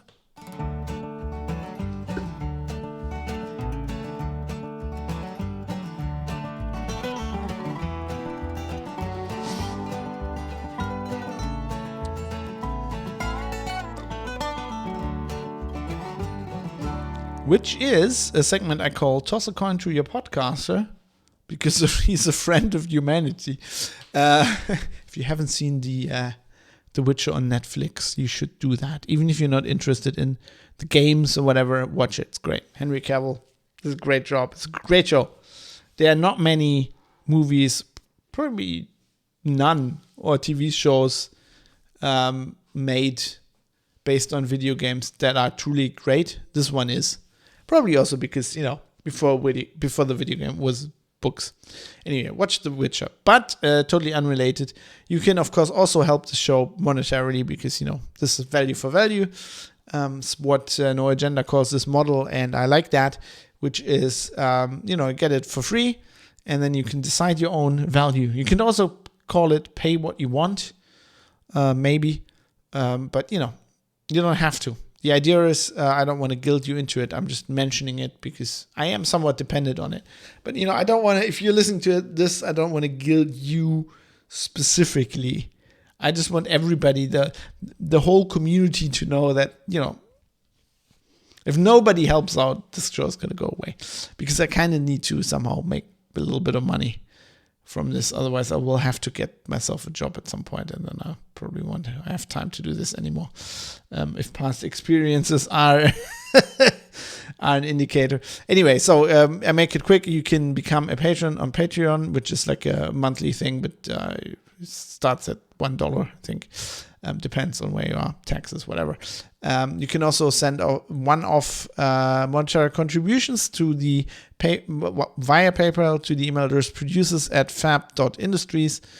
And if that doesn't work, you can contact me and we can work something out. I have an Amazon wish list, and people have been threatening to send me checks. Luckily, they haven't done that yet because I don't know how checks work. And I'm not even joking. Yeah, that's how it works. And part of the value for value model is, of course, you're a producer doing that. And I like to credit everybody who's helped. Same as I credit everybody who's, writes in and comments and stuff. So my thanks for this episode go to the people who have contributed monetarily via Patreon and PayPal. Those people are Georges, Steve Hose, Butterbeans, Jonathan M. Heathy, Michael Mullen Jensen, Dave, 1i11G, Michael Small, Jackie Plage, Philipp Klostermann, Vlad, Jaroslav Lichtblau, IKN, Kai Sears, Bennett Piata, Fadi Mansour, Joe Poser, Dirk Didi, Tobias, Mode 7, David Potter, Sandman616, Mika, Martin, Rodane the Insane, Rizal, Avis, Mr. Ramish, Dave Umrish, Drive Zero, Ricky M, Barry Williams, Jonathan Edwards, Cam, Philip, Captain Egghead, RJ Tracy, D, Rick Bragg, Robert Forster, Superuser, No Reply, and Astral C. And don't forget, he loves cashing checks, says Mod 7. I literally don't know how it works. Also, my bank is physically in Hamburg and I'm in Düsseldorf. So if I have to physically go there, I will have to drive 400 kilometers and back to cash the check. Or I'll just wait till I'm in Hamburg the next time. I could do that as well. I go there once in a while. But I would also like to thank my Twitch subscribers. As you noticed, I'm recording this live on Twitch, which doesn't mean anything to you if you're listening to a podcast. You're like, Twitch, what the fuck's that? I'm basically live streaming the show, because I've realized a few other podcasts I've been doing, shows back, that people kind of like that. Some people like it. Other people just like the podcast. But, it's not that much work to me. I stream on Twitch anyway, playing video games. So I'm like, why not do it? And, you learn something. There's a link in the show notes, privatecitizen.press. I'll upload these to YouTube afterwards, so you can watch them on demand. And especially in this episode, you will see some editing magic in the beginning. And then I explain actually what I'm doing. I'm kind of doing this also because people have been interested always how to do podcasts. And you can see me do it. Like, I have screen sharing on. You see the software I use. You see how I do it. And once in a while, I do like a long stream where I also do the editing live. Anyway, so that's Twitch. And of course, on Twitch, you can also support the show. You can subscribe, which is like also a monthly thing. Except on Twitch, if you have Amazon Prime, you can have one subscription for free. You have to renew it every month, but you can basically support me for free. I get money, you pay nothing. Well, aside from having Prime anyway. So I would like to thank my Twitch subscribers as well. Those are Mike the Dane, Flash Gordo, Redeemer F, Galtaran, Bacon the Pork, Jonathan MH_com, Sandman616, Zenith252, Centuria Purchase, and Mode 7 is unavailable. And lots of these people are also supporting the show in other ways, commenting, Patreon. Lots of people are that support the show are very loyal, which I find is great. And it's the usual. I don't know. People say it's 0.1% of your listenership. For me, it's probably more because with stuff like when you go really niche, like Linux or privacy, people are very invested in the topic, very passionate. So it's probably closer to 1%. But you're the 1%. Keep it going for everybody else. So I appreciate that very much. And then I have to thank Bytemark at bytemark.co.uk, which is a UK hosting company. They provide me with the servers pro bono that the audio files reside on, and that is extremely important to the well-being of the show. So thanks to Bytemark. Very much appreciated. So, and then the last thing is I'm going to play you out. First, I have to mention Acoustic Roots, which is the theme song. Raoul Kabazali, like to give him credit. I've licensed this song. I've paid him for it, but I just, like to know. I think it's a great song, and he's recorded and composed it. So thanks, Raoul, for that. And I'm going to play you out with this song called Settle Your Regrets. I thought this was very applicable to the show today, by a non-state actor. I love that artist name, non-state actor. It's pretty cool. It's a Restless Jim says live in Twitch chat. Damn, did my subscription run out again? Yeah, I mean that happens with Prime. That's the thing, right? You have to renew it. But no worries. I mean, if you just click that button, I'll put you in for the next show. I always pull them before I do the show. Happens to me all the time with the people I'm subscribed on Twitch. The ones I was like, I have some. I use the Prime subscription, of course. I also have other subscriptions that just auto renew. But with the Prime subscription, it times out once in a while. Just happens. Anyway, I'm gonna run. Need to finish this podcast, get it out to everybody, and I don't know. I'm not going to say anything about extra shows. I've done that too much in the past. They're going to be there at some point. I'm really busy right now.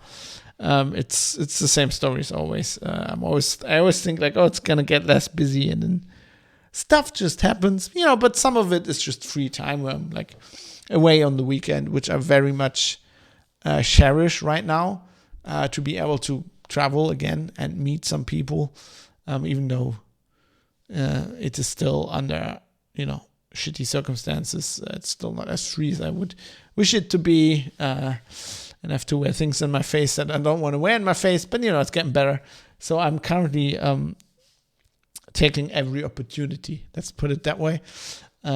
So I have less free time and can do the show in, but there'll be some extra episodes to be sure. And of course, there's always going to be next Wednesday. I'm going to try to stick to these Wednesday releases as much as I can. So see you next week. And thanks for listening. And aim to misbehave. And I don't know. If those wankers hack your iPhone, just drive over it with a car, throw it out the window, throw it in the river. Fuck him. Fuck him.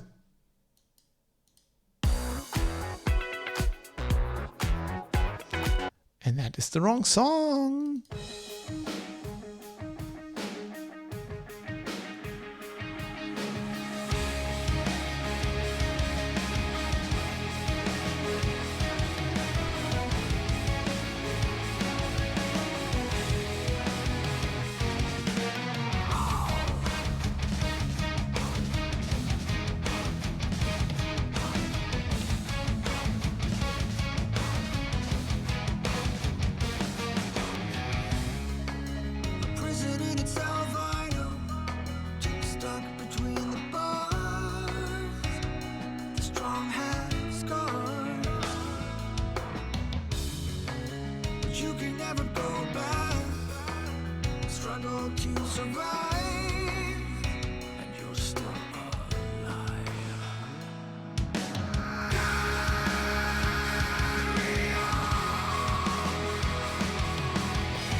Well, that's it for the show, but look who's online. Very happy to see that Indie Game EX is streaming, which that explains why he wasn't in chat. A listener of the show, producer of the show, who also has a podcast. It's called Indie Game EX, and he has a Twitch channel called Indie Game EX. Unsurprisingly, he plays video games, but he plays them often with he talks to the developers. This game's awesome, indie games, of course. So I'm going to rate him now because he's a friend of the show. Please say hello. I enjoy him very much. Also has a very nice voice and a I love his accent. Oh, that's rough. And sometimes he has a co-host who's really, really funny. Oh my god. Oh my God, he's so British. Paranoid about I'm landmines. very, very envious of his British accent. Anyway, Shoot that. thanks for watching. I appreciate it. Let's go over there and say hello. I need to finish this show. See you soon, everybody. Thank you. Oh.